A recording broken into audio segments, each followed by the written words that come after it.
बिस्मिल्लाहिर्रहमानिर्रहीम अस्सलाम वालेकुम students, welcome back to my YouTube channel Miyan academy. So आज की इस वीडियो में हम चैप्टर 9 के एक्सरसाइज वाले लेक्चर को कवर करेंगे, जिसमें हमारे पास MCQs हैं, फिल इन द ब्लैंक्स हैं, कॉलम्स हैं और शॉर्ट क्वेश्चन और लॉन्ग क्वेश्चन है हमारे पास। तो स्टार्ट करते हैं। इस लेक्चर में मैंने जो आपके साथ लेक्चर 2 शेयर किया था चैप्टर 9 का, उसमें मैंने आपसे कहा था कि ये जो दो डायग्राम्स हैं पेज नंबर जो कि 183 पे मैं आपके साथ एक्सरसाइज वाले लेक्चर में शेयर करूँगी। सो ये जो एक्सरसाइज यानी जहाँ पे शॉर्ट क्वेश्चन लॉन्ग क्वेश्चन होंगे, फिर मैं उस टाइम पे आपके साथ ये डायग्राम्स शेयर कर देती हूँ कि किस तरह से आपने बनानी है। अब देखें MCQ सबसे पहले तो दर्ज में से कौन से अखराजात मुतगय्यर लागत में शामिल होते हैं। हमने क्या पढ़ा था कि मुतगय्यर लागत ये देखें ऐसे अखराजात होते हैं जो फर्म की पैदावार, अगर फर्म बना रही है कोई चीज़ पैदावार को बढ़ा रही है तो ये मुसारिफ बढ़ते हैं, अगर पैदावार कम हो रही है तो ये कम हो जाते हैं। इसी तरह अब मुतगय्यर हम क्या कहते थे, मुतगय्यर कहते हैं चेंज होने को, यानी मुतगय्यर कहते हैं वेरिएबल को। सो ये क्या, खाम माल की कीमत। खाम माल मैंने आपको बताया था, फॉर एग्जांपल चीनी बनाने के लिए हमें गन्ना चाहिए होता है, वो क्या हमारे लिए खाम माल है। सो मुतगय्यर लागत में कौन से शामिल होते हैं, खाम माल की लागत, यानी अगर चीज़ की पैदावार ज़्यादा हो रही है तो ये खाम माल की कीमत यानी खाम माल भी ज़्यादा चाहिए होगा। इस तरह जो है वो जो होते हैं अखराजात वो मुतगय्यर लागत में शामिल होते हैं। आगे आ गया चौकीदार, मैनेजर और मुस्तकिल अमला की उजरतें क्या कहलाती हैं।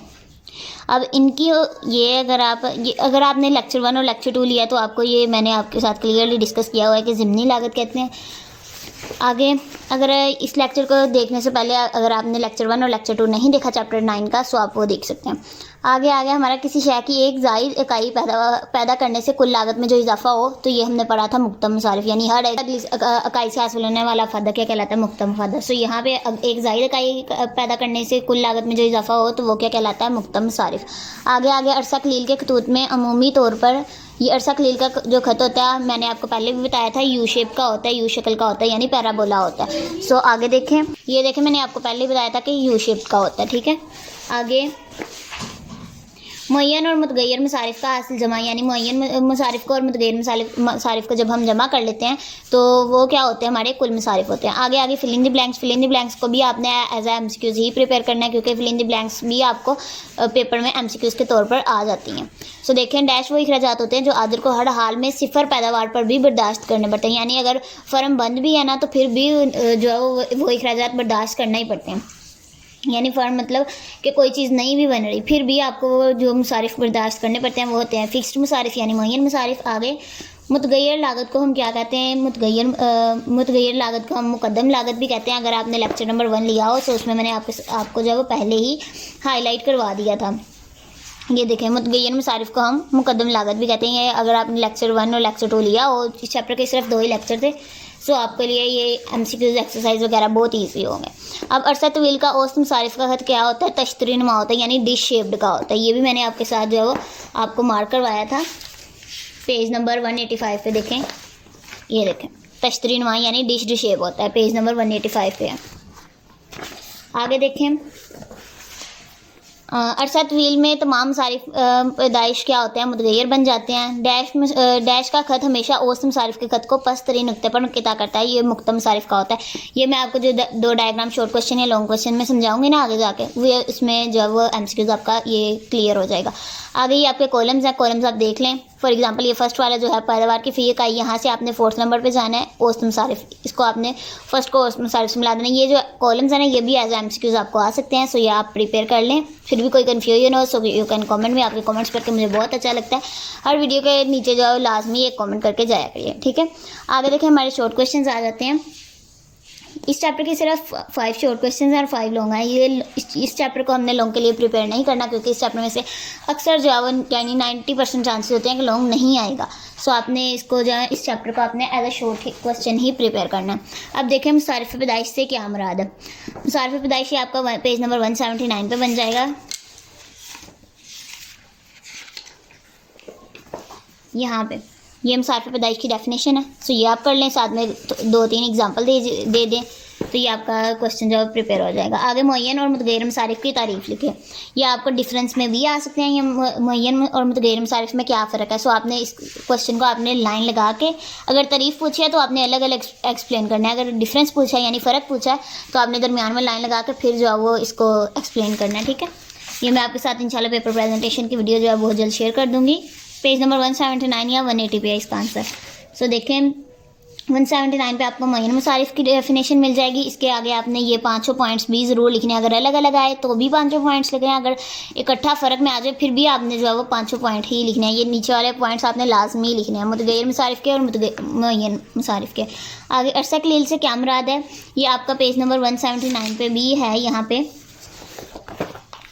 ये अरसा कलील, ठीक है, ये आपकी डेफिनेशन है, ये आप इसे देख लीजिएगा। अदरवाइज़ ये आपके चैप्टर नंबर 11 में भी मंडी वाला जो आपका चैप्टर है उसमें भी अरसा कलील और अरसा तवील आएगा, वहाँ पे भी आपको जो है इसका डिफरेंस है इजीली पता लग जाएगा। अगर आप इसे भी पढ़ेंगे ना तो आपको थोड़ा बहुत आइडिया हो जाएगा कि अरसा कलील क्या होता है। अरसा कलील ये तमाम जो शॉर्ट क्वेश्चन हैं ये हमने लेक्चर 1 और लेक्चर 2 में ब्रीफली इनको डिस्कस किया हुआ है। अगर कोई चीज़ नहीं समझ आती आप दोबारा से लेक्चर 1 और लेक्चर 2 ले सकते हैं। फिर भी कोई चीज़ ना समझ आए सो यू कैन कमेंट में। अब अरसा तवील का औसत मसारिफ़ का खत लफाफी क्यों होता है, लफाफी खत, ये मैंने आपको कहा था लफाफी की जगह आपको वर्ड मलफूफी भी आ सकता है, ठीक है। सो आपने कन्फ्यूज़ नहीं होना। इसका आंसर है पेज नंबर 187 पे। यहाँ पे आपने क्या करना है, ये क्यों होता है इसको, ये वाला ये जो है ना आपका इसको पढ़ना है, ठीक है। ये 2-3 लाइंस हैं, इनको लिखना है साथ में, और साथ में सिर्फ और सिर्फ डायग्राम बना देनी है। डायग्राम को अगर शॉर्ट है तो शॉर्ट ही आता है, ऐसे थोड़ी सी आपने ये डायग्राम बना के 2-3 लाइन की एक्सप्लेनेशन कर देनी है कि हमने वाई एक्सिस लिया, एक्स एक्सिस लिया, एक्सेट्रा। ही मैं आपको पेपर प्रेजेंटेशन की वीडियो में बताऊंगी कि आपने डायग्राम को किस तरह से एक्सप्लेन करना होता है। अब इस खत को देखें, सिंपल है, आपने कोई इसकी जो है ना मार्किंग नहीं करनी कि 1 2 3 लिख ली इस तरह से, बस सिर्फ सिंपल आपने करना है वाई एक्सिस पे मुसारिफ़ पैदाइश लेना है, एक्स एक्सिस पे आपने पैदावार की मिकदार लेनी है। ये नहीं आपने देखना कि अब जैसे लॉन्ग टर्म वाला है तो आपने किस तरह से बनाना है, यानी ये एल वाला जो ये आपने किस तरह से बनाना है। आपने ये लेक्चर 1 में भी मैंने लेक्चर 1 आई थिंक सो नहीं सॉरी लेक्चर 2 में मैंने आपके साथ ये डायग्राम एक्सप्लेन की थी। सिंपली आपने एक इस तरह से डिश शेप यानी जैसे नून लिखते हैं ना उस तरह नहीं, बे और नून के दरमियानी वाली जो शक्ल होती है ना उस तरह से आपने एल ऐसी बना लेना। और 3 जो है वो खत आपने छोटे छोटे इसके अंदर ही जो है वो आ जाए, आपने 3 जो है शॉर्ट टर्म के बना लेने हैं, ठीक है। और जो नीचे यहाँ पे दरमियान वाला होगा उसके नीचे वाला जो पॉइंट होगा आपने ई का नाम देके उसे इस तरह से कर देना। और आपको जो ये इसमें कोई भी आपकी गलती नहीं होगी क्योंकि सिंपली आपने कोई 1 2 3 वैल्यू इधर भी नहीं लिखनी इधर भी नहीं लिखनी, सिर्फ डायग्राम बना के इस तरह से आपने बस इसे माइंड में रख लेना है कि किस तरह से आपने बनानी है। बना के आपने सिर्फ और सिर्फ एक्सप्लेनेशन दे देनी है, आगे आपको एक्सप्लेन करने की या टेबल्स बनाने की ज़रूरत नहीं पड़ेगी। और ये क्यों होता है ये लिफाफी खत, ये आपका यहाँ पे पेज नंबर 185 पे जो है ये जो 2-3 लाइंस लिखे हुए हैं ना नीचे ये वाली, ये आपने लिख देनी है, ठीक है। अदरवाइज इसे भी अगर आप रहने दो तो आप ये वाला कर लें, ठीक है। तमाम कलील अरसा के औसत मसारिफ़ के खतूत का मुआस होता है यानी टेंजेंट होता है। तवील अरसा के खत से पता चलता है कि इसने तमाम कलील अरसा के खतूत को घेरा हुआ है। सो इसके लिए क्या हम मलफूफी खत जो है इसे कहते हैं। यहाँ से लेके आपने ये 2-3 लाइन्स लिख देनी है, ये भी आपका आंसर जो है ये ज़्यादा एक्यूरेट आप ये वाला कर लें, ठीक है। आगे आ जाता है हमारा अरसा तवील और अरसा कलील से क्यों मुख्तलिफ है। अरसा तवील क्योंकि लंबा होता है, अरसा कलील छोटा होता है। ये आपका पेज नंबर 197 पे है। इसका आंसर ये अरसा कलील और अरसा तवील को आपने पढ़ना है, चैप्टर 10 में है ये 197 पेज। ये अरसा कलील और अरसा तवील को आपने पढ़ना है और इनमें डिफरेंस करके आपने जो 2-3 डिफरेंस होंगे आपने इसमें लिख देना है, डेफिनेशन भी लिख देनी है। ये 2 पैराग्राफ्स हैं, ठीक है।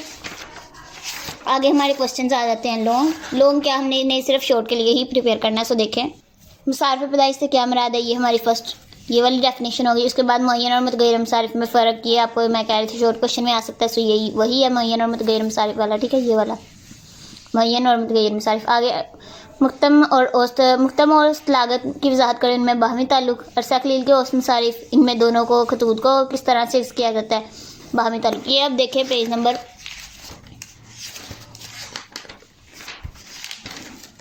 यहाँ पे पेज नंबर 183 पे।